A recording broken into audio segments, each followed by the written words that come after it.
right. Ladies and gentlemen, welcome back to the True Life Podcast. I hope everybody's having a beautiful day. We got a beautiful guest here with an incredible story. It is Friday when we are marching into the weekend, and I wanted to bring to you someone special with a story that I think everybody can learn from. So, that being said, let me introduce the wonderful Renee Rosenmann. How are you today, Renee? Hi, very well, thank you. Very excited to be here. And this is a first for me to be able to tell my story to a larger audience, and I'm really thrilled to be able to do that. Yeah, me too. I think it's important for everyone to share their stories about triumph over trauma, which was a great book written by Randall. But I'm getting ahead of myself here. So today, you are a totally different person than you were a while back. Maybe you can tell us a little bit about who you are today. I will first say I'm a mother and a grandmother. Very nice to be one, and that's why actually I'm here. I am what's called a facilitative housing worker. So I manage 10 properties and about 60 tenants. They range in age. They're basically in shared accommodation, which means they are living in a house with from four, let's say, to 9 rooms. Uh, their common areas, they share their kitchen, they'll share their washrooms, their laundry facilities. Oh my goodness. Okay, Mhm. something there. I guess that happens when I'm in Toronto and you're in Hawaii. You're right. Yeah, there's a So bit of a lag. yes, so I what I do is I ensure that the house and I ensure that their needs are being met to the point where I can. We're a bit different from a supportive housing worker in that we're independent. But you're losing me, aren't you? Yeah, I'm catching like every other word. I don't know what's going on with my internet. The people are Hmm. supposed to be right. This is not. I mean, I could hope that somebody upstairs in the heavens will just keep this going properly. Yeah. Without I changed my any, resolution. Maybe I can do something on my end. All right, give it a try now. Let's see. okay, okay. And apologize to the audience. I hope that. So again, you've asked me what is it now, and what I do is I'm a facilitative housing worker. So I different places in the city. It's shared accommodation. In some of the houses, I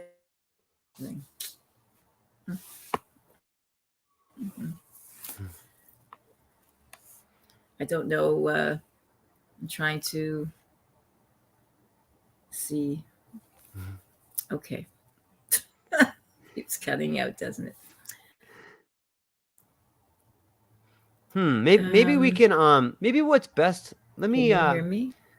I can hear you, but it's really patchy. I'm wondering maybe if we could redo it. Maybe we should just do it like a voice. Maybe we can redo it by voice and we don't have to have the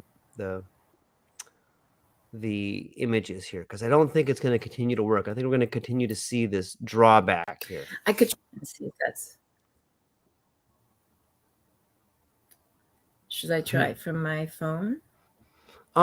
Maybe what if you can you turn the camera part off? I don't know. Hmm. I could try it from. Let's see.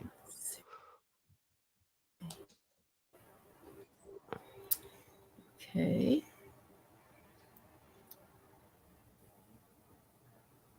Hmm. Okay. I know I'm not doing too. Are you able to it from here? Let's see here. Hmm. Hmm. Hmm. Hmm.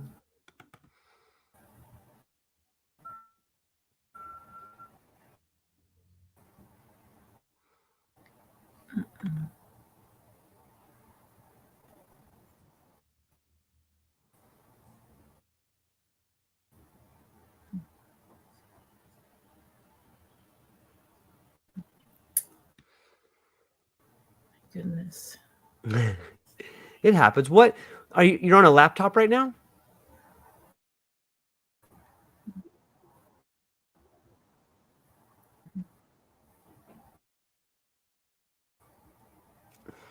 There we go. Okay, I'm on my phone now. Maybe that's going to be better. Yeah, I think that is better. Yes, I think so. So I'm so sorry. That's all right. It's Okay. part of the magic. It happens like that sometimes. Okay. So I'll just hold my phone then, and basically just go back to what we were talking about. So what am I doing now? That was the last question. So when I'm a facilitative housing worker. I have 10 properties I manage in various parts of the city, and I have about 60 tenants that occupy these different properties. They're called shared accommodation. So, for example, in a few of them, you can cook and in your own unit, but you have shared facilities. You still have a common kitchen, you have a backyard, you have a common living room, you have laundry facilities, and the people, hopefully, they'll get along, which there are obviously sometimes they don't. And then in the other homes, we have no cooking allowed in the rooms. They must use the shared uh, kitchen, and they use the shared on all the other facilities. So they each have their chores. They're supposed to divvy it up, which is part of the reason that this was based on a facilitative housing model back in the 80s when people apparently after a fire were displaced. So the city of Toronto came and got involved with the owners of these houses to work together to have a working relationship to help people that are low income, marginally housed, people who had mental health issues, addiction issues, and give them an opportunity to be able to have a roof over their head and be able to afford it. So we have three workers, and we each have our different properties, and we help each other on a team. And of course, we work with whoever we can to ensure that the people stay housed. That is the whole point behind it. So there are people who are very independent, and there are those, which is very common, people age and they have disabilities. And that becomes a problem when they're on the second floor, for example. So we try to do what we can, but in a lot of cases, they may have to leave and get into another housing situation, which provides for people with disabilities. So I have a lot of different hats that I wear. Even today, for example, I had to go to a house because somebody called the city and said, "Oh, there's all this garbage outside." So Renee gets to go and take pictures and say to the tenants, "Okay, we have to fix this." Now, I don't know what the problem is, but we got to get that garbage out onto the street so I can call the city and say it's cleared. So we also have to be very mindful of our neighbors. Okay, and even though those neighbors may include raccoons and squirrels, we still have to make sure that Right. we don't give them a home, right? So that's as I said, there's a lot involved. We have to, for example, if someone leaves, we have to renovate the room, and then we have to go to our waiting list and find people that will come that will be a suitable candidate. Some of our houses are co-ed. Not every woman wants to be living in a co-ed home. So um, that's also a very strenuous journey. Sometimes you would think that just anybody would just take anything if they're living in a tent or on the street, but that's not so. And of course, we have problems with, like everyone else, with pest control, and we do that every month. We have three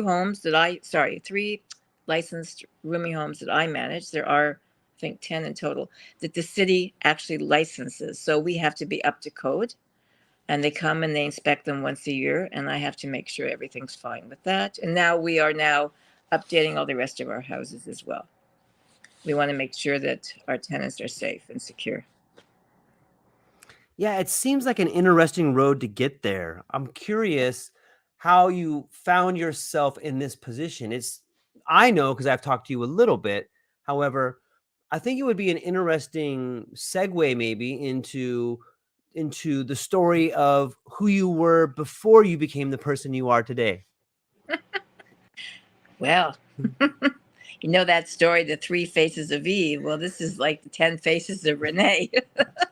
So Actually, it's a long story in a way because I came from St. Catharines, a very small city in comparison to Toronto. Um, but I ended up in Toronto, and of course, I had a working life before my 15-year interlude. In fact, what's very interesting and apropos is that it's hard to believe, but I actually ran an event. I was involved with fundraising and events along with other things. And I actually auctioned off in a celebrity auction with uh, Compot. It's a celebrity auction agency in California. As you know, for example, they were involved with Warren Buffett. I think they still are, Jay Leno. I was approached to do an event as a consultant and to auction off Rupert Murdoch to raise funds for the Jerusalem College of Technology. And I did it. I actually am working with News Corporation and and another media house in Comport. I put together a an event where we had a lunch day prepared, and it took a couple of months. I actually had to postpone it because Katrina happened. It was very interesting because he's not as well liked as Warren Buffett. In fact, his wife was very intrigued by it. In fact, when it ended, she actually called me and said, "Renee, so what did he go for?" And the person who actually bought him was the person who runs the Learning Exchange in New York. If it's still there, I'm not quite sure. But he actually ran Trump's University. He was the promoter for Trump University. I've done many interesting things in my life. I actually owned a truck stop on the highway. I've had 7 businesses, which I had one day to learn. I've been a major fundraiser, actually, but also a paralegal involved in all types of law, primarily real estate, which I enjoyed very much. But I was really on every end, and from development to leasing it to administering it. So that's where, in a sense, I got the background that I do have in property management and dealing in real estate. Um, but what happened was that just before one of the last things I did after I did the event with Rupert Murdoch, I was working because I'm also a reflexologist, aromatherapist. So I was part of an agency that was a mobile spa agency in Canada, and I was doing therapies and sales. And then what happened was that my son, my younger son, uh, was not well, and I knew he wasn't well. And as it turned out, he basically became diagnosed with schizophrenia. And my daughter was very instrumental in those days to be able to help him, because when realized that I couldn't help my child, um, I was always a very involved mother. And I had actually just had back-to-back accidents, so I had lost my ability to work. And then my son became sick, and I had never been so low in my life. I didn't really have a support group in place per se, so I just actually ended up on welfare and just kept, being more and more depressed and not being able to help my son. I couldn't even start to think about it because he wasn't getting help and he was refusing help.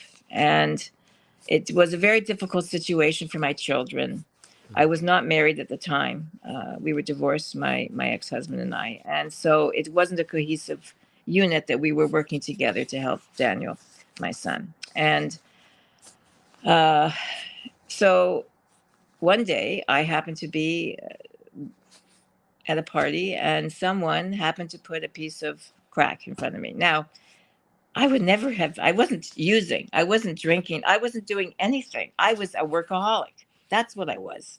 Day and night, trying to support myself and help my children. And what happened was I figured, well, what's it going to hurt? People do this, people do that. well, I had no clue. I had no idea Mm.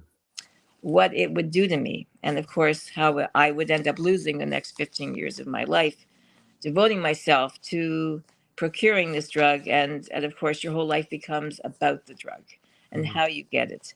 And of course, during various phases, the people you meet, the people who abuse you, especially as a woman, Mm. the destruction that you go through, the inability to help yourself, the inability to fend, well, not really, wish I should say fend for yourself. I have to say that because of my unfortunate background, I have what's called complex PTSD.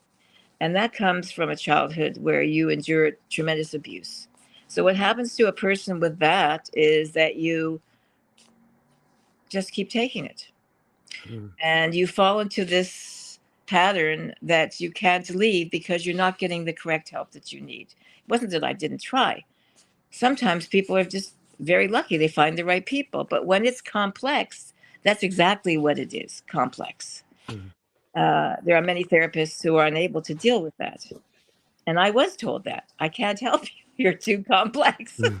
I didn't know what I had at the time because I was labeled all kinds of other things, right? And that's the other part, to be able Mm. to get to understand exactly what is going on with you, why you do the things you do, why you, uh, want to escape the world. And what I really did was disassociate. And when a person Right. disassociates, it's very easy to do anything and not really care because it's not affecting you. It's like happening to the person over there. It's not happening to you. Um, and of course, I could talk for hours and hours, but I know that having the personality of the addictive personality. I mean, all of this comes from childhood abuse, childhood trauma. And so I guess I'm talking a lot with, I know you asked one question and I'm No, it's perfect. It's continuing. it's Yes. perfect. Please, Yeah. I think it fills in the story nicely. Yes. So although I had reached, the heights of what I was doing, I fell very quickly Right. in my personal life. And then, of course, again, as a mother, I mean, not every mother's the same. And of course, not every person's the same. Right. There are a lot of people that are so lucky they grow up with normal parents that love them, that care about them, that ensure their safety. Psychological safety is what it's all about. I unfortunately didn't understand that. I didn't know that. So that flight or freeze syndrome that comes as a result of all the PTSD, it it follows you everywhere and you make decisions based on always being in that state. So for me, yes, I developed to be a person of extremes. It was either all the Mm. way over here, all the way over there, the risks, the danger.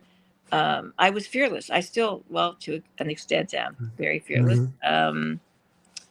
You know, you take chances that nobody would because you don't care about yourself. That's in essence what it is. When you don't care about yourself, when you don't have self-esteem, you don't have confidence, or you have the wrong type of confidence. This is what happens. And so,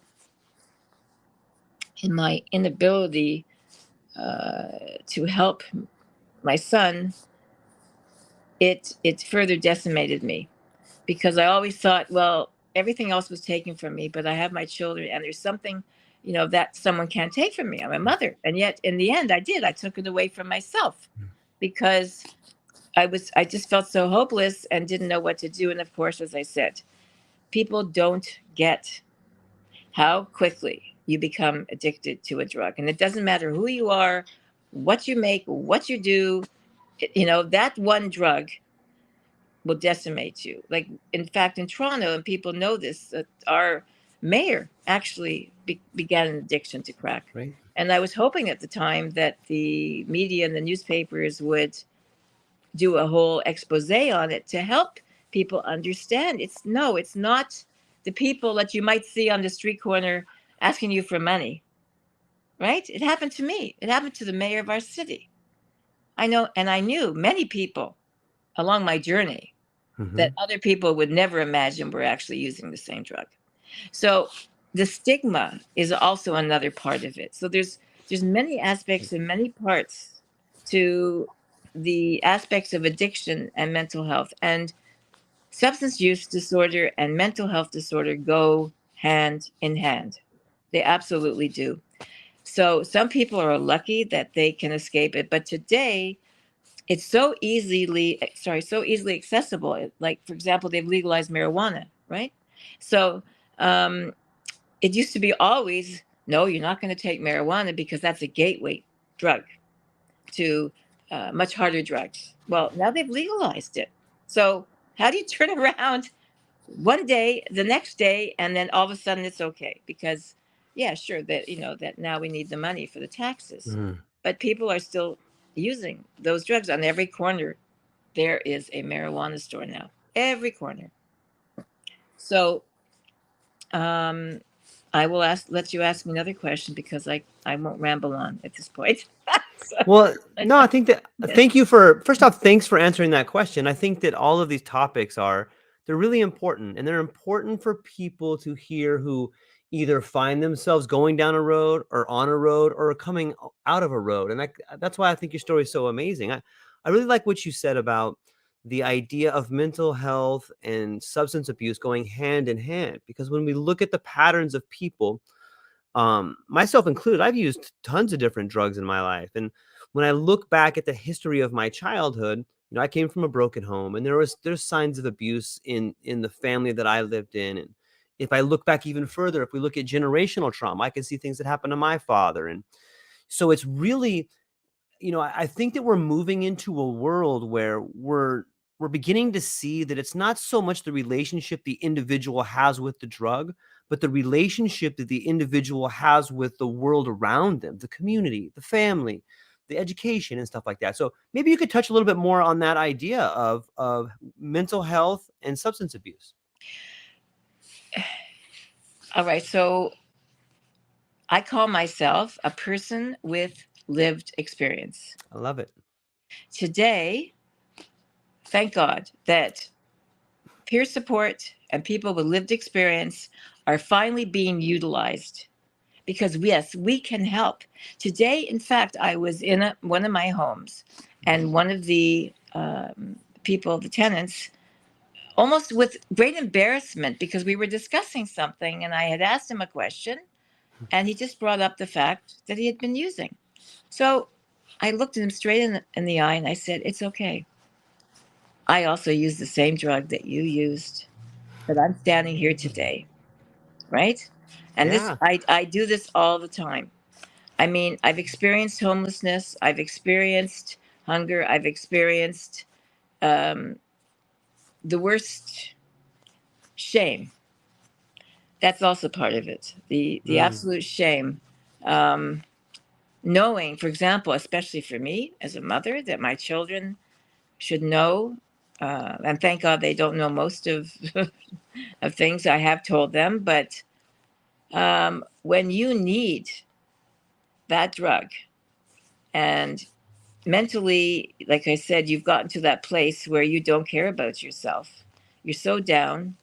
You're so filled with remorse, with shame, with embarrassment, and again with the trauma that you don't even realize exists on a day-to-day basis because you haven't been able to tap into it to get the right person to help you. Yes, well, it's okay. That drug's going to help me, right? That person who has that drug is going to help me. Um, that person, well, they'll give me money. They're going to help me. You don't think correctly. You can't. You end up, and as I did, actually becoming psychotic. You can have what's called drug induced psychosis or drug induced schizophrenia. Mm. I myself ended up twice in actually the most preeminent addictions and mental health hospital here in Toronto, in Canada. I'm actually now a research advisor for the same hospital. Nice. In fact, I was asked to be on the patient advisory council. It's quite an honor, and because they know it's also because there is an intersection between homelessness and substance use and mental health disorder, mental illness. And you have the people who will come into the emergency room, and you can assess them and know, what about all the people who won't? You see them on the street, you don't see them in their houses using. Right. So the stigmatization of everything, the mental health and substance abuse, and then we have the criminal aspect to it, right? How many people keep landing up in jail because they keep boosting or stealing to support their habits? And ironically, and I'll divulge something now that I don't think most people realize, there is a whole underground economy. It's a whole black market economy. And they use and they abuse the people who need drugs.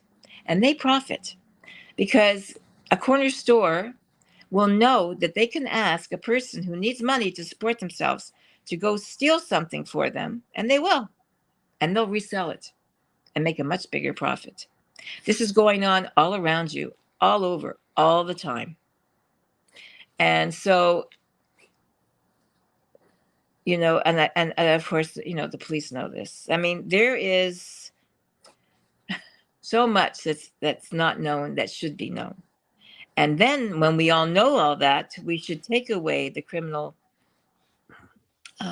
charges and stigmatization of people, because it's not their fault. And it's not their fault for many reasons. And they get into that lifestyle and they can't get out of it. And you have these people perpetuating this over and over and over. And they know they don't have to worry, because guess what? They get their checks once a month. It can be gone in 1 day, 2 days, or 2 hours. I can remember many times hanging out on the block, as they say, with my fellow users, waiting for the clock to strike 12, because we know that the money's going to be in our bank account. And all the dealers hanging out knowing that we're going to get that money at 12 o'clock in our bank accounts. And I could tell you many stories. I could also tell you that in those 15 years, of all the people I hung out with, I'm the only one alive. That's it. Wow. They're all gone. They're all gone. Because fentanyl happened. People don't realize that how much of the drug supply, even marijuana, is laced with fentanyl. And that one puff could be your last. And I was very fortunate that the day that I quit, I had a friend who was with me, and had I not quit 3 days later, she actually stole someone's crack, thinking it was crack. It wasn't. It was fentanyl. She smoked it and she went to sleep and never woke up. That was the last of my friends. And had I been with her, I probably wouldn't be here now either, talking to you. So you never know when it's your moment. And I can tell you, the suffering that I saw, and the abuse and the deaths, the terrible deaths that people suffered as a result, because people don't realize that when it depends on the drug you use, of course. But what happened to me is that the atrium of my heart became enlarged, and your blood pressure increases as a result of using cocaine. But you don't know that. They don't tell you that. Right. When the dealer hands you the drug, they just say, give me the money. They don't say, oh yeah, by the way, you're going to lose your life. They mix things in order to make more profit, and all the way down the chain. And you don't know when you get something that it's going to be the last time you're going to use. And especially today, it's a terrible situation, because it's not just fentanyl anymore. It's something called xylene, which is also on the street, which naloxone can't even wake up these people. I worked in safe injection sites, constantly overdoses, and at least it's happening there. Safe injection sites are so crucial and so wonderful, because at least the people will go in there and still walk out alive. Because outside, they're dying all around. Like, the numbers keep increasing and keep increasing, and they can't stop it for many reasons. But again, at the end of the day, what's happening is that these people using don't know anything else in their life, and they don't care. They're in pain, whether it's emotional pain or physical pain, and they don't care. They want something to take it away. And until we have different, I don't know, different types of centers that don't just deal with the using aspect, but also bring in helping them emotionally with their traumas. And there's a few things that if I was able to and I could bring together people and find the money and raise the money, I know of different ways that I feel that I would like to see happen to help people. At least I think I could make a dent, a little dent, but a little dent is better than nothing. Right now, maybe 2 to 4% of people who use heavily make it. I thank God every second of every day. And of course, the next question would be, how is it that I came, right? To How is quit. it? Yeah, that's a good Yes. one. Okay. Yeah. Um, you know, I knew instinctively, you still have your little intuition still talking to you. And what I did was over the course of those years that when I finally made up my mind, okay, maybe I was 10 years in that I wanted to try to quit. I went to 5 rehabs over the course of, well, actually 10 years. I went to 5 rehabs. I had 2 addiction psychiatrists. I had a detox, a couple of detoxes. Um, yeah, and none of them worked. And the minute I left, I relapsed. Hmm. That's what's happening. Because when you're in there, you're in a bubble, a Right. total bubble. And it's wonderful. You're in that bubble and you're not using, you're not thinking about it. Unfortunately, a lot of the bubbles, you prescribe sleeping pills. So then you really aren't part of it and you don't Right. know what's happening. And I spent actually for one beautiful rehab for 2 months, $32,000. I might as well have taken it and thrown it into the garbage Hmm. because a sleeping pill I was given every night so I could sleep, and I needed to. Made me so groggy I didn't know half the time what I was doing, and that's the other problem. Your days become your nights. Your nights become your days. So you be up all night because the whole cycle of using is getting it. So you have to get it. You have to go in the pursuit of it, and that takes a long time, right? Then you have to find your dealers. Then you have to find a place to use, and then because you're using, you're up all night. So Mhm. if you're lucky, you crash. If not, some people, and a lot of people, and myself included, will stay up 2 nights, 3 nights, 4 nights, etc., etc. So you're, when you finally get into a rehab, you can't sleep. So that's not helping the rest of the people in the house when you're not sleeping. So that's what happens. They give you something to sleep, Right. and then you can't get up, right? That's what happens. So, yeah.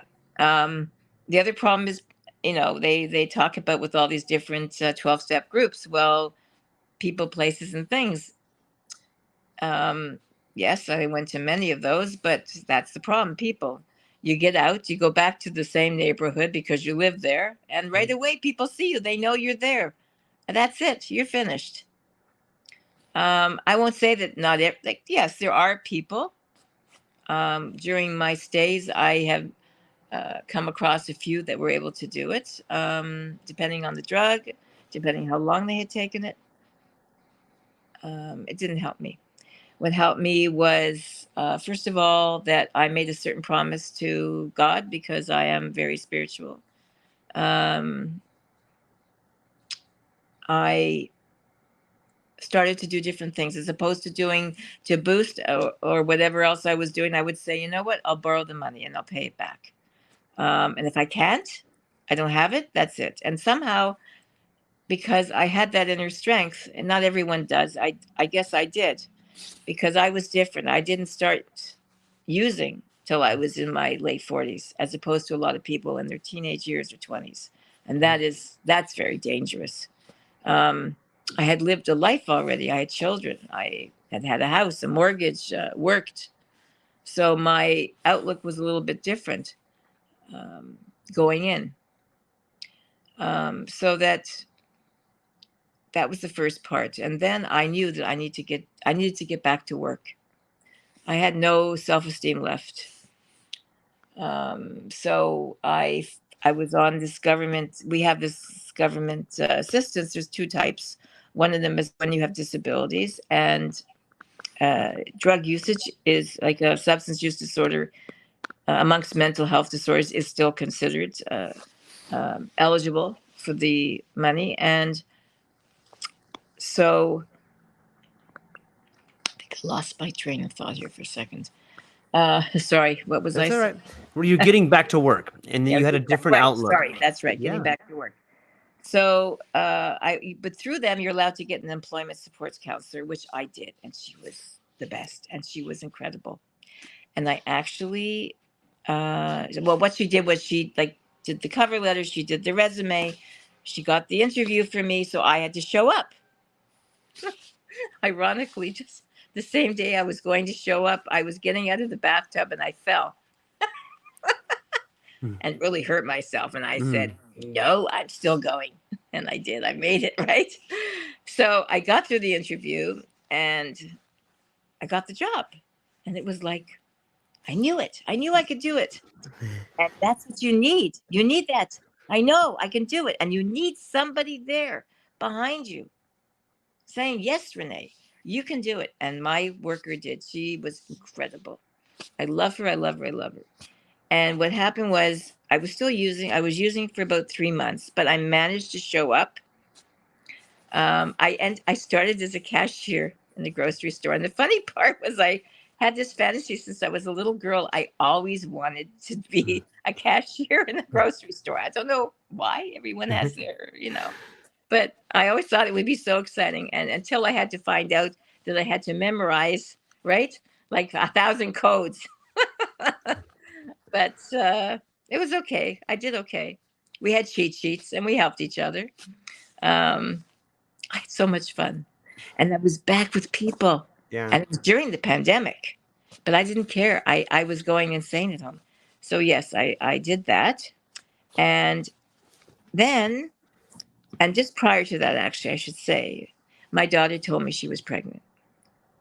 That was it for me. Because just before that, someone had said to me, it was a counselor actually, who said, or I had said to him, I don't understand. I'm not stupid. Why can't I stop? What is wrong with me? I know it all. I've been to all these rehabs. I've seen all this destruction. I've lost all this money. I mean, we're talking thousands and thousands, as you can imagine. I could have bought a couple of houses, right? I've destroyed my family's love for me because they're so angry at me. Like, what is wrong with me? He said, Renee, you have to want it more than anything else in the whole world. And I thought about that statement and I said, you know what? I guess I really haven't wanted it more than anything else in the whole world. So I started to break it down. Yeah, really, because you have to do that. And then I had to say, well, what do I really want more than anything else in the whole world? And why wasn't it enough for me to quit? I had children. I loved my kids. I had a work career. I love my work career. I didn't love myself enough. That was the problem. I didn't like myself enough. So I said, okay, that's it. What am I going to do? What am I going to do? And then that was when my daughter told me she was pregnant. And that's when I said to myself, well, okay, Renee, here we are. This is the Crossroads. You get to be a bubby. Well, in I happen to be Jewish, and we say you're a bubby, like as opposed to a grandmother. Okay, so I get to be a bubby, and I love mine, right? So I fabulous memory. I get to be a bubby who is wonderful and loving and kind, and you have a wonderful relationship with your granddaughter growing up, and you go places, you do things, all those exciting little things, and you watch her grow and develop. Or him, sorry, I didn't know what the next was going to be. Or you never get to know your grandchild because your daughter is not going to allow you to be around them based on your behavior, etc., etc., etc. And yes, it's cruel, but how could I blame her? I had put her life at risk, and that's another whole story. I'm lucky that my daughter still talks to me. or any of my children. Anyway, um, so yeah, I made up my mind, and I made a deal with God. I said, okay, I promise I'm going to quit on the day she's born, but can you please make it easy for me? So you want to know? He did. He really did. Um, it was like yeah, it was all gone. Like, and I was still living in the place where I'd been using, Hmm.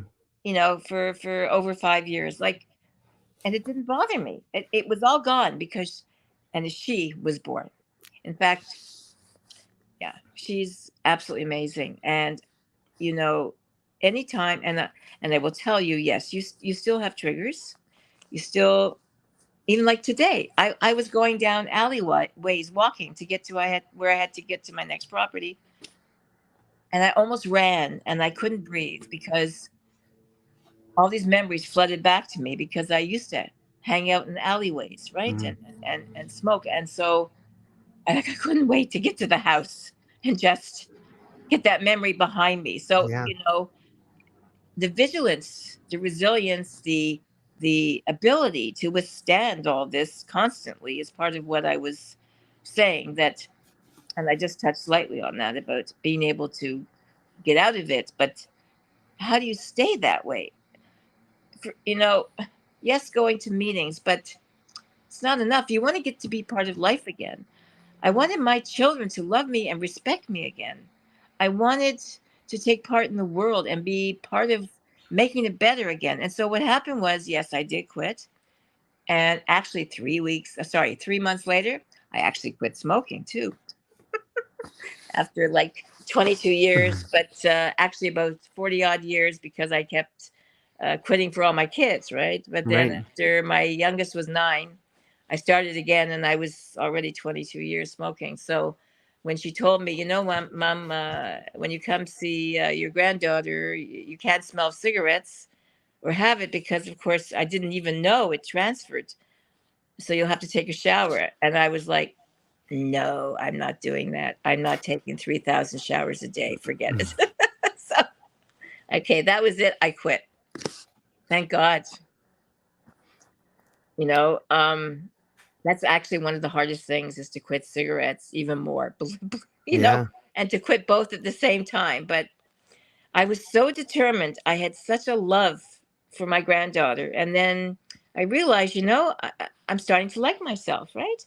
So I was still working as a cashier. And then something wonderful happened, a miracle. That I had a therapist at the time who told me that people that were over 55 that were wanting to go back to, well, not even go back to school, but just they gave us a free laptop and free Wi-Fi for 2 years. Oh, nice. Yes, that was a miracle. And as soon as I got that, I said, okay, all right, what am I going to do? What am I going to do? Because this is something. And yes, I enrolled in college, and I said, what am I going to do? I said, yes, I'm going to help other people.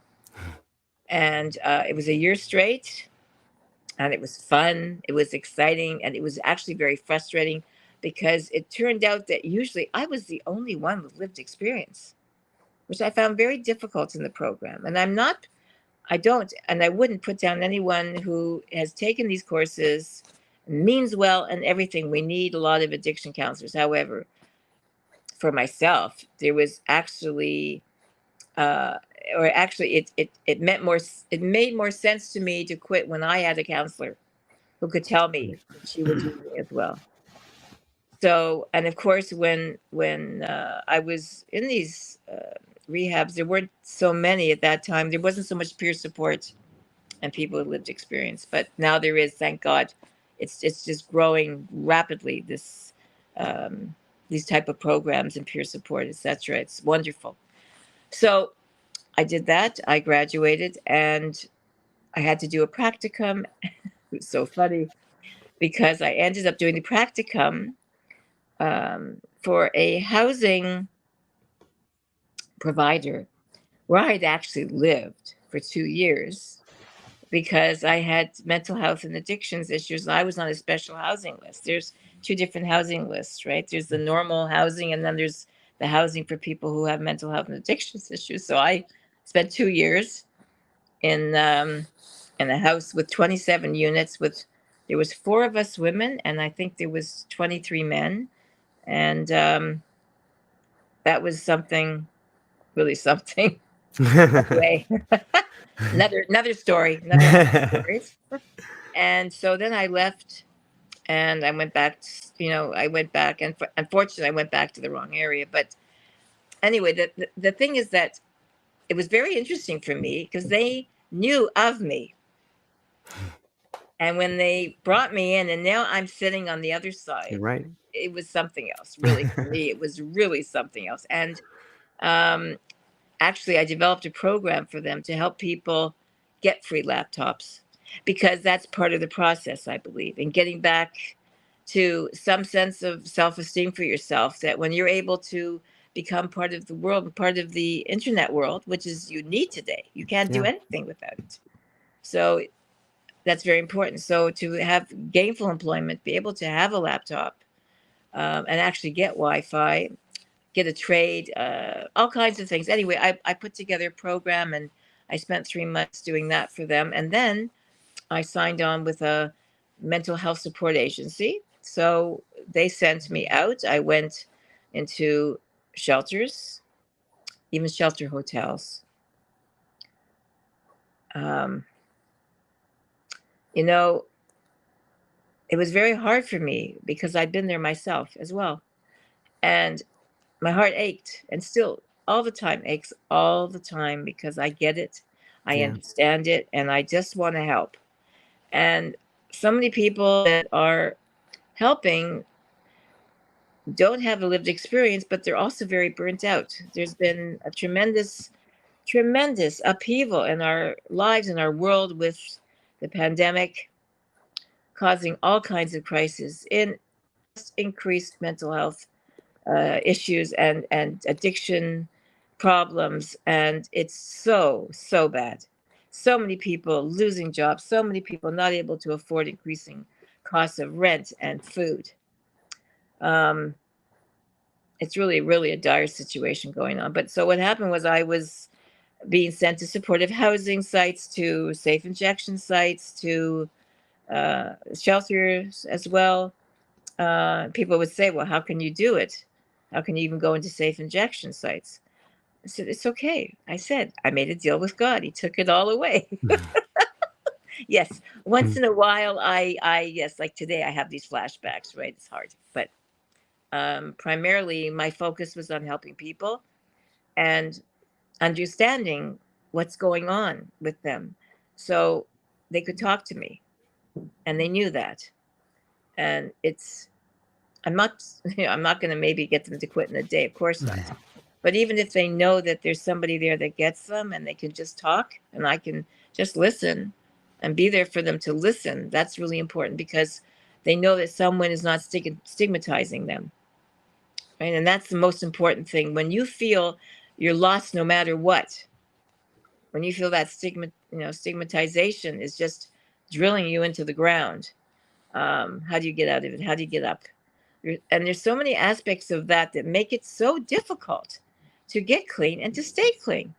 Because, you know, like, I will forever be the most grateful to the people who helped me along the way. And especially this job, um, which I still believe came from God, because I didn't even apply for it. It was so funny. It was like I put my resume on this site, and someone saw it. And that person who saw it, and of course she interviewed me, but she saw I didn't pull any punches with my resume. Yeah. And she looked beyond it, and she gave me a chance. I will ever be so grateful to this woman. And the people I work with are so wonderful. And they gave me an opportunity to not just come back to life, but to live again and feel part of life, part of a team, part of being able to help people.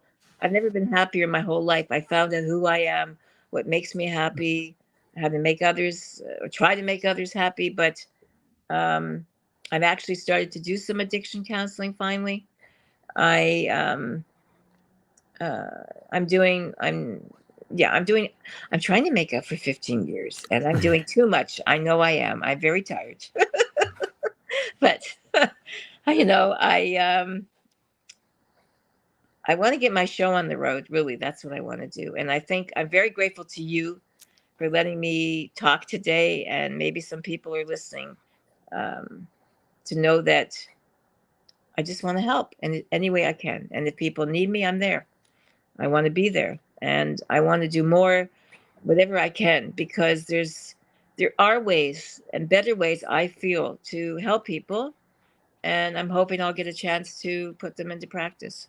So, um, this is one of the ways that maybe that'll help. People might hear and say, "Okay, what can we do to help? What do you think, Renee? What is there better to do out there that's not being done?" And that's one of my goals. And also, um, of course, because I got clean, because I started to come back to reality, I was also able to help my son. That's another journey that I was able to accomplish. I can't thank God enough for the ability to be able to do it again. He put me back right where I started, and this time I did it right.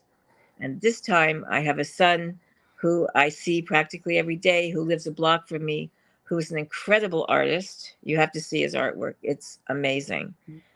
He's also a wordsmith. He's a like a slam poetry type of person. Yeah. He writes. He's amazing. Um, and I'm endeavoring to help him get his art out there shown. He has been. He's actually some people have commissioned him already. Very spiritual, incredible human being that deserved a chance, and thank God I was able to do that. And that's another whole package out there.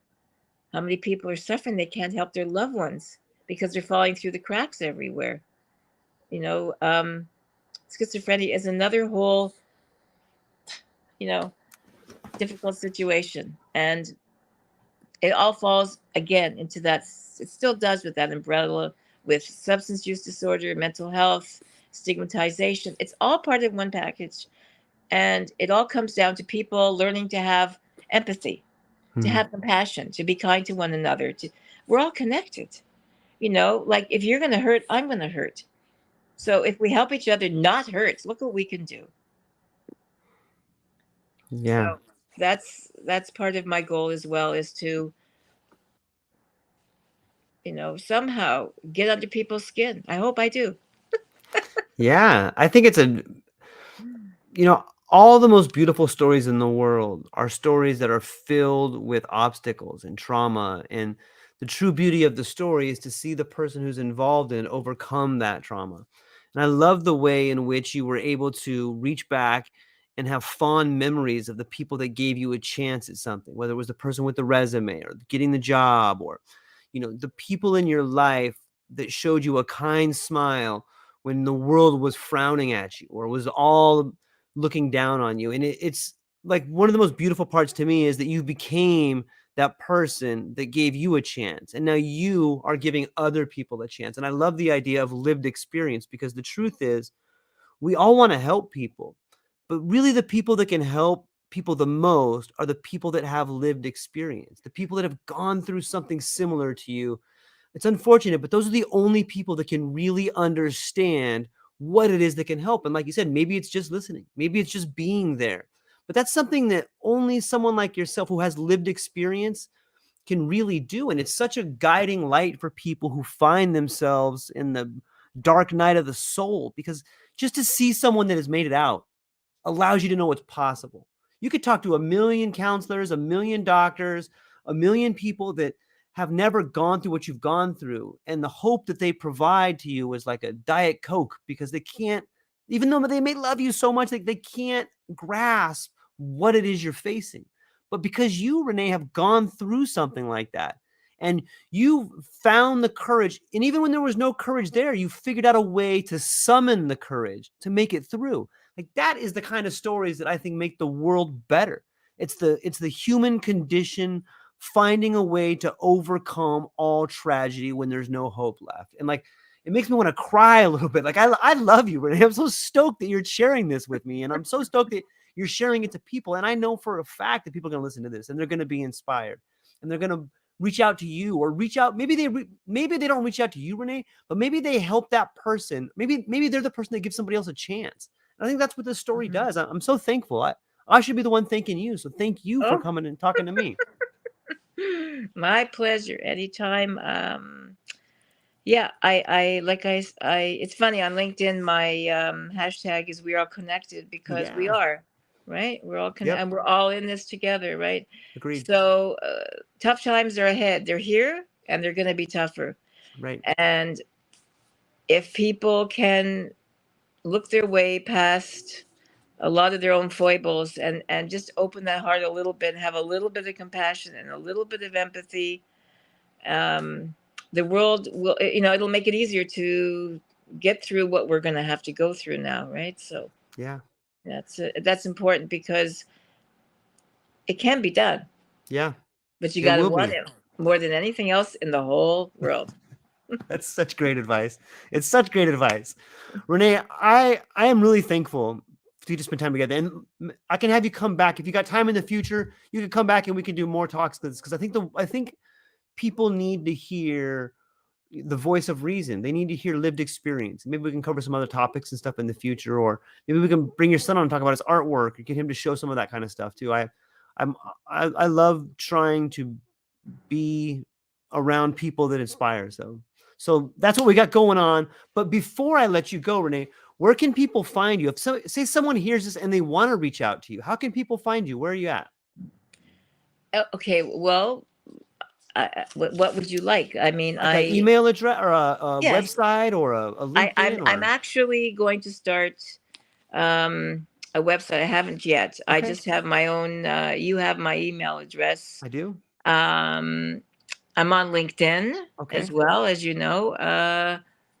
I'm on. I do have an Instagram, which I don't really do too much. Except it's interesting. What I do there is I post affirmations, just positive affirmations all the time, because that is such a part of it, right? Right. One of my favorite ones is let go and let God. And I know that the 12-step program has that one. I tell it to my kids all the time, and then they say it right back to me. Right? Hey, Mom, let go and let God, right? Because I am a Jewish mother, right? So that's so funny. Yeah. Anyway, So would you like me to say it? Like, I'll put the links in the show notes too, but you can say it as well, and then maybe if people don't. So it's my email is Renee. So it's RENEE and then Rosen. So it's RENEEROSEN and the numeral 1 at hotmail.com. All right. Yeah, I'll put that in your LinkedIn address in the show notes, and anybody who may want to reach out if they need some advice, or maybe there's people that would like you to have you come and talk at a place, or they can get some consulting from you. This idea about laptops is a phenomenal idea. I'm hopeful that could be something that went viral and helped everybody out. So you have a lot of great ideas, and more than great ideas, you have lived experience, and it's that experience that can truly help people. So let's try to get as much people reaching out to Renee as possible. Okay. Thank you so much for having me. Thank you. Of course.